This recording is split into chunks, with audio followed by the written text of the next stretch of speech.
every American citizen must have an equal right to vote. The administration of elections is primarily a state and local responsibility. Whether you voted for the very first time or waited in line for a very long time, by the way, we have to fix that.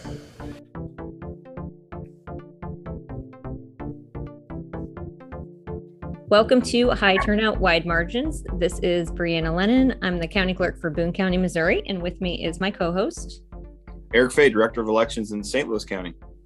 And today we're really excited to have Dana DeBeauvoir. She's going to be talking to us about her start in elections, her upcoming retirement, and running elections in Texas. So thank you so much for being here today. It's my pleasure. I'm enjoying the gorgeous day here in South Texas. So first, we always ask, how did you get started in elections in the first place? I came into elections through a side door. I sort of fell into it. And I think there are a lot of us that got our start in elections that way. The way it happened was I was working for the tax office in county government. And a lot of my first time delinquency people had the exact same story over and over. They didn't understand why the first bill they got was already delinquent. And they were telling me that they thought they had paid their taxes at closing, which of course we all know that's not what happens. But there was such a backlog at the county clerk's office in processing deeds that depending on the time of year you bought and sold your house, you could end up in a delinquency situation before the appraisal district had the chance to switch over the new ownership information. And this happened 2 or 3 years in a row. And when I discovered what the cause of the problem was, because I thought these people were being treated very badly, but there was nothing you could do about it. They had to pay the penalty. There's state law was very clear. So I started checking around with some other people and found that there were a whole bunch of folks who were angry at the county clerk for backlogs in every single area. Well, when I started asking around, one thing led to another, and I ended up being recruited by the title companies and real estate people to run for the job so that I could fix the problem. So I did. I took on the incumbent and I ran a campaign based on modern management and automation, and I won the office. And it wasn't until after I won that I realized elections were also included in the office. And I realized, okay, well, I'm going to be conducting elections too. Okay, we can do that too. And early voting had just been voted in Texas. I started out in 1987. The first election I ran was November 1987. And I embraced early voting. In fact, we took a retail approach to it. And I fell in love with it. But I didn't go into the county clerk's office seeking to conduct elections. That was just something else, an extra job that the county clerk did. So I fell into it like a lot of people. You're coming up on 36 years of doing this. Is elections part of the reason why you've enjoyed being in that position, or have you liked the other parts better, or has elections just become something that you do? Elections does suck up all the oxygen in the room. Whenever an election is happening, very little else can get your attention. So it is like that. I did fall in love with it. And especially international elections, I was able to go and do a few assignments there too. Hope to pursue that in the future. I very much loved fixing all the problems in the office and curing the backlogs and figuring out all the automation. And that took several years to get that all done. So I enjoyed all the other parts, but I fell in love with elections. Earlier this year, Dana, I was at the IGO conference and heard you talking a little bit. And I thought it was really interesting. You were talking about the county clerk versus election administrator structure in Texas. And from my understanding, some counties in Texas have a county clerk. Some of the larger counties have kind of this option to go to a appointed election administrator that is not elected. And I'm wondering if you're willing to talk a bit about your opinion of that and maybe the strengths or weaknesses of that structure. Yeah, I'm happy to discuss it because it turned out something that we had to consider carefully when we were working through the legislature this last time. Here is the problem with it. And in Texas, the idea of an elections administrator has really taken off. It's gotten to be quite popular. Of the 254 counties in Texas, almost 200 of them now have an elections administrator. And one of the chief reasons that's given for doing that is a very common sense conclusion that you really should have voter registration and election administration together in the same office. That makes a lot of sense. And in counties where you have an elected official in Texas who is doing the conduct of elections, typically another elected official will be serving as the voter registrar. So the voter registration operation and the function of conducting elections are in two separate offices, and that has some dysfunction associated to it. I think it would all work better if the two offices were together. But here's the problem. If you put it together under and require that we get rid of an independently elected official conducting this, then you've taken away the strong independent voice for voters. And the idea that an elections administrator can't be as outspoken and as tough in their fight to defend voters as an independently elected official is very obvious, because these elections administrators are having to answer to basically a 5-person board. And that board can intimidate them. They can require that the person sit down and shut up and not talk anymore. They can require them to not offer their opinions, certainly not speak to the legislature. All of that censorship happens every day to elections administrators. But with an elected official, the voters have the chance once every 4 years to come back and say, okay, well, we want a different voice defending us. Or, hey, we like that fact that she's got some spine. She can stand up there and say what's best for us, and be competent about doing it. So the idea that we would put more and more emphasis on an appointed official to defend voters in what's rapidly becoming an arena that is more and more of a battle every day greatly concerns me, because we need the best armed people up there, doing battle on behalf of voters. And I fear it's not an appointed official who can be threatened or kicked out of their job at the drop of a hat. We need to have somebody with a little more staying power, a little more penetration into the community where they've got support, and they're not going to be so easily manipulated or censored.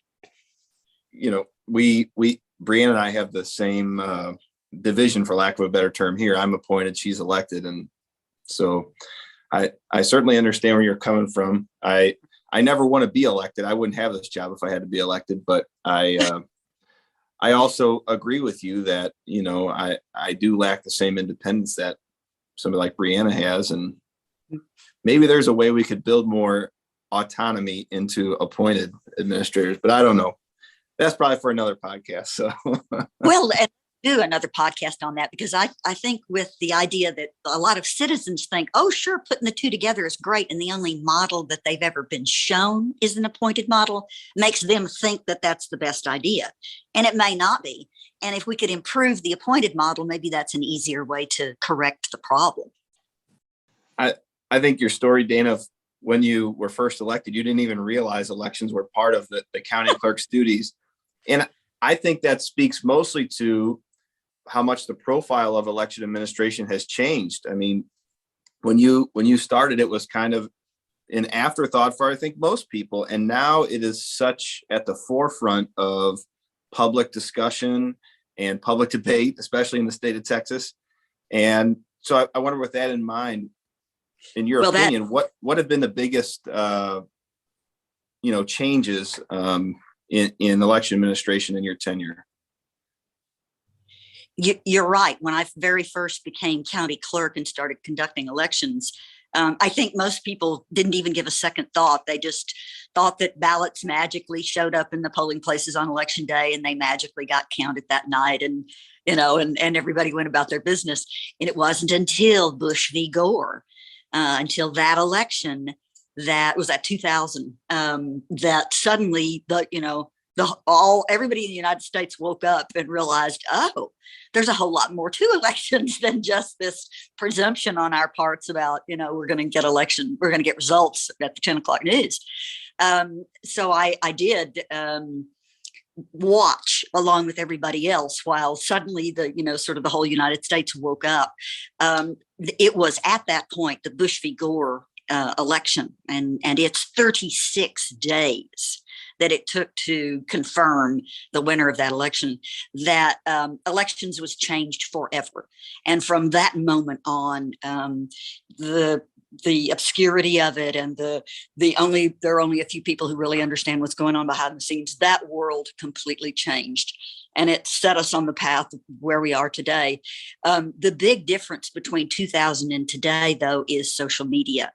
We did not have the social media in 2000 that we have today, and I'm really grateful, because I think all in all, social media has been a terrible influence on elections. And I wish that wasn't the case, because it had the capability, it had the promise to offer so much potential for education, and it has not offered voters that. It has not come through, I don't think.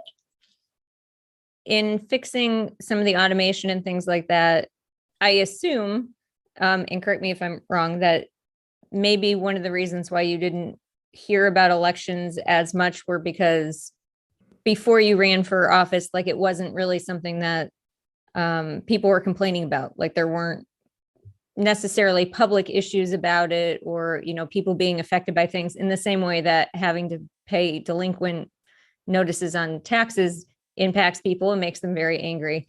Did you find over time places where the elections process also needed to be improved and made more efficient in the office? Yes. When I took over the county clerk's office, including elections, the system that was in place when I arrived was a punch card system, and it was old and it was just awful. So one of the things that when I saw it, I couldn't believe that this is how we were actually electing people to office. So I immediately set about educating the commissioner's court and other people about, that this wasn't that great a system and that we needed something better. And so within about 3 years, within my first term, I convinced commissioner's court to go to a hand-marked optical scan voting system with a central count. And I went that direction, not because I knew all that much about what was best for a county our size, but because the price was right. And so I ran optical scan elections for 12 years afterwards. And during that time, it was very difficult in a county our size with a central count for us to turn out election results by the 10 p.m. news broadcast. And that's what my community wanted. That's what I wanted to provide. And it just simply wasn't possible. So when 2000 hit and we were able to, find funding for new equipment, I was one of those, very first counties to get DREs, electronic voting. So I went from punch card to hand-marked optical scan to then electronic voting. And electronic voting, voters loved. And we were able to provide election results pretty much substantially completed for the 10 p.m. news broadcast. And it wasn't until social media had been pounding on these poor voters for years and years, telling them how horrible direct recording electronic was, that it occurred to them that, there might be something wrong with this. They actually loved it until the media information, the social media information got to be so negative. We did DRE voting for about, I think it was 11 or 12 years before we switched to a paper trail. A county our size, any county we have more than 1 million people, well more than 1 million people, and almost 1 million registered voters. So with that size, we have to have electronic support, and since we also offer a very extensive early voting program, I need to be able to offer vote and countywide voting on election day. I need to be able to offer voters their home ballot, their neighborhood ballot, wherever they decide to show up in Travis County. Well, that's an electronic inventory. That's not a paper inventory. And in a lot of places around the state, when you start looking at what kinds of systems best fit a jurisdiction, one of the things that gets talked about is ballot on demand. There are problems with ballot on demand too, and so I really think that what I would say to people is you don't have to go to such extremes in order to find a voting system that will work for voters, keep it as simple as possible. And an electronic inventory is about as simple as you can get it. I also have some worries and concerns about people who are now against unambiguous marks. For years, when we ran optical scan, it was very difficult and very time consuming and quite the obstacle to timely results to be able to comply with the law that says that you have to look at every single ballot, at least in Texas and in many other states, look at the ballot first to make sure that the machines will read the ballot accurately. Well, if you go through a review process, like a triage for every single ballot before you run it through, that completely slows down the throughput of ballots.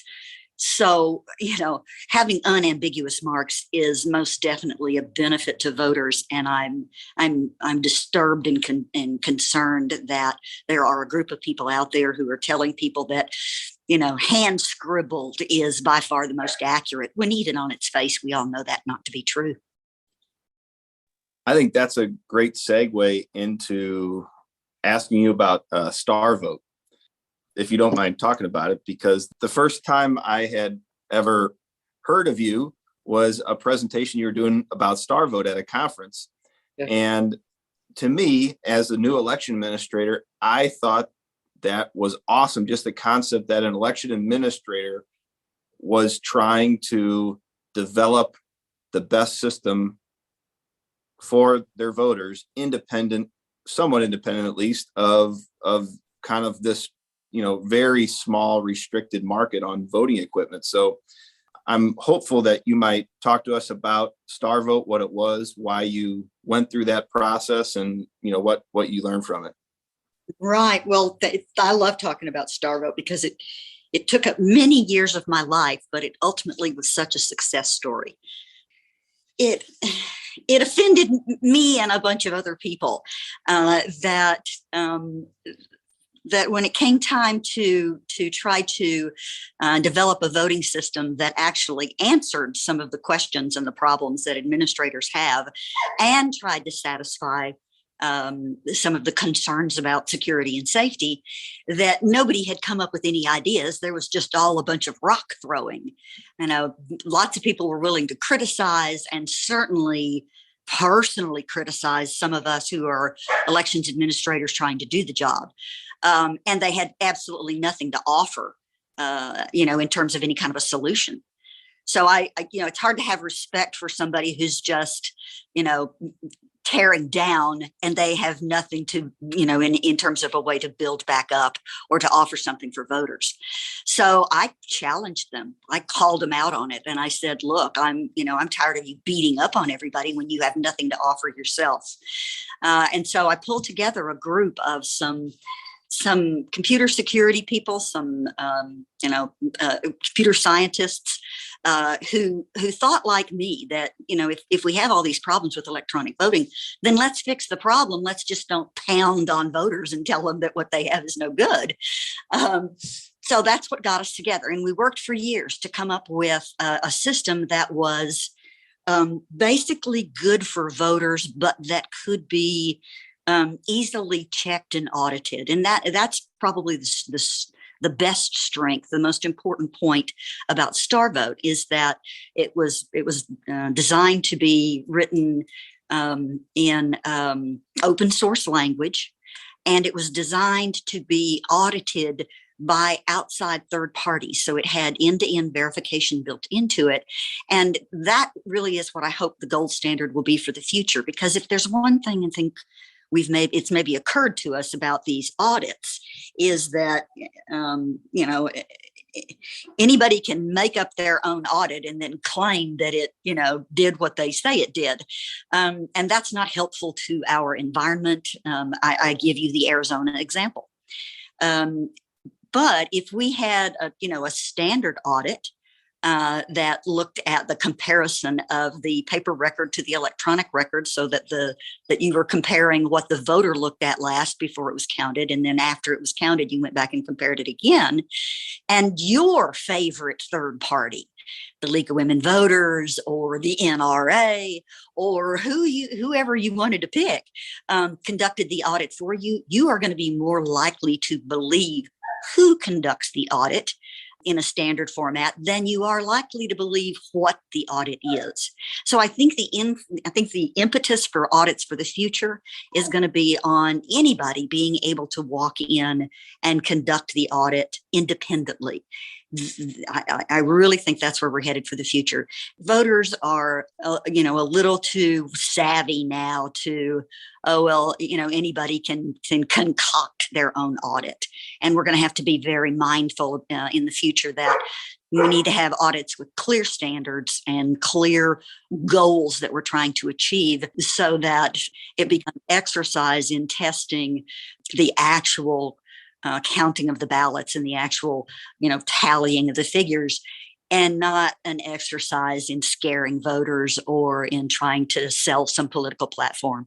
And I'm really hoping for the future that will happen. Now, what's happened with Star Vote is once we got the design out and designed and completed, then through some wonderful happenstance and some very smart people, Joe Kinery and some other folks at Free and Fair Elections had the opportunity to show a Star Vote to some people at DARPA, the Department of Defense. And they really liked the idea that we could have a voting system that was, designed to be built and generally produced at a much lower price, and that it had a way of being independently audited. They loved that. So they picked it up, and Star Vote is now being built so that it can be returned to the public arena. It will be given to all of the vendors for them to turn into their own products, for them to purchase, for people to purchase from them. So it'll have to go through the certification process. It now has a new name. It's called Election Guard. So at some point in the future, we're all going to have the opportunity to take a look at a new product that is an electronic voting system with a paper trail that is independently audited with open source software. And I don't know what each company is going to name their particular product, but it's all going to look a lot like the two paper trail systems that have quickly come onto the marketplace in the last couple of years. And I think we'll see the price start to come down too. So watch for Election Guard for the future. That's what Star Vote has turned into. Do you feel like anything, and I know before we started, you said you have your second thoughts and stuff like that about retiring, but do you feel like there's anything left undone that, now that Star Vote is coming to fruition in a form, is there anything that you wish that you could have gotten in before you decided to retire? Elections is in my particular county, elections is in really good shape. So I feel very good about that. What I do feel concerned about is I do feel a little bit like the general leaving the battlefield. We are having to defend voters against a whole series of unfortunate attacks against them. Certainly, the Texas legislature has done a number on Texas voters with its recent set of restrictive laws. And I feel badly that, perhaps I should have stuck around to fight for voters. But that said, the fight to protect voters and to bring more voters into the process has been happening since we started having elections. The whole civil rights process, everything from women's suffrage has been about expanding the franchise. So I think the idea of fighting over elections and fighting to defend voters and give them free and fair elections is something that's never going to end. It's something we're always going to be pushing to try to get the very best we can for voters. So in that sense, I don't feel like I finished because I'm always going to be thinking that voters need to be defended. But on the other hand, I'm leaving now with a very stable staff that's very well trained. And I've put in my voting community is now very well trained on the new voting system we put in. That is an electronically supported voting system with a paper trail. That feels really good. The rest of the office is in a similar situation. I just finished these past couple of years. It seems like I did new automated systems in virtually every area of the office. And so I'm glad to say it's all been sort of shored up. And when I hand it over to the next county clerk, it will include virtually all new systems, including the most recent one that I just put up on October the 4th. We did a go live with a new civil and criminal case management system that tied all the way through to the courts and the sheriff and the prosecutors and everything. A very complex system. And it's now up and running, and we're working out the last few bugs in it. So I really feel like this is actually a good time for me to leave if there ever is any. I have loved this job very much, and it's been one of those things where I try to tell people that I feel grateful for this opportunity, because I was very young when I ran for the office, and I ran because I thought people were being mistreated and that I could do a better job. And so it was really applying for the job through the ballot box. That was the only way to get the job, was to run for office. I never had intended to be an office holder ever in my life, but it was the only way to try to fix this. So I risked everything. I mean, rolled the dice and took a big risk. I had a mortgage. I was alone. and I think at times like that in life, when you risk everything, and then what you win turns out to be something so much better than you thought it was going to be in the beginning. I just wonder how often that happens to us in life, that what you get ends up being so much more than you thought you were going to get. And I'm just entirely grateful for that. I will say, though, that I didn't get scared or run out of town or anything. I want to stay in elections. And one of the things I hope to do, as I mentioned before, is I would like to be able to return to doing international elections. I was able to do 4 or 5 assignments before the Help America Vote Act came out. And when the Help America Vote Act came out, I ended up with now 144 clients who rely on me to conduct their elections, all kinds of jurisdictions in Travis County.